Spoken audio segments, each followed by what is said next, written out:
Nifty Outlook আগামীকাল সোমবার 17 আগস্টের জন্য।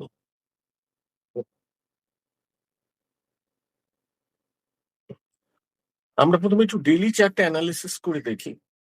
ডেইলি চার্টে 23 আগস্ট, তার মানে এই মাসের ফার্স্ট ট্রেডিং সেশনে একটা স্ট্রং ক্লোজিং দেখা গেছিল 800-র কাছাকাছি, 24,775। তারপর 9খানা ট্রেডিং সেশন পর পর পর পর আপনারা দেখতে পাচ্ছেন চার্টসে, ডেইলি চার্টে, যে অল্প অল্প অল্প করে নিফটি রোজ অল্প পয়েন্টস নিচে নেমে নেমে লাস্ট আমাদের যে 14 আগস্ট ক্লোজিং দেখেছি সেটা 200 এক্সপোনেনশিয়ালি নিচে বন্ধ করেছে।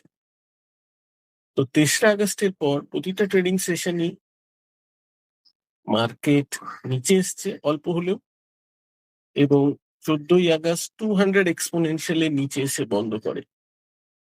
তো টেকনিক্যালি এটা শর্ট টার্ম ট্রেন্ডটাকে একটু উইক করেছে। আমরা আওয়ারলি চার্টে আসি। আওয়ারলি চার্টে দেখতে পাচ্ছি যে ওভারঅল প্যাটার্নটা যদি ডিসক্রাইব করি, এটা lower top lower bottom pattern. Immediate resistance last দিনেও আমরা আলোচনা করেছি 24,330, 24,340।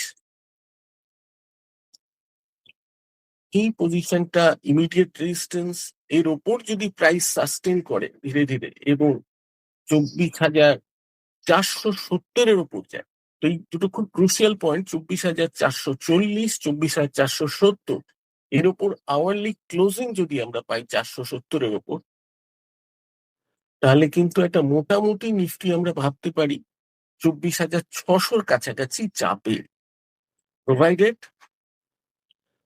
24,440, 24,470 এই জোনটার উপর নিফটি ভালোভাবে সাস্টেন করছে।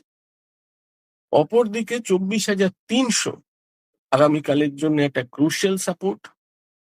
24,300 যদি প্রাইস ভেঙে যায়, তাহলে 24,265, 66 গত সপ্তাহ উইকলি লো, এই এরিয়াটা সাপোর্টের কাজ করবে।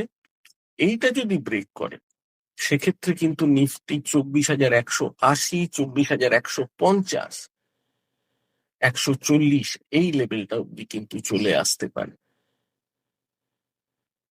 তো তাই নিফটি লেভেল দেখে আপনারা কাজ করবেন।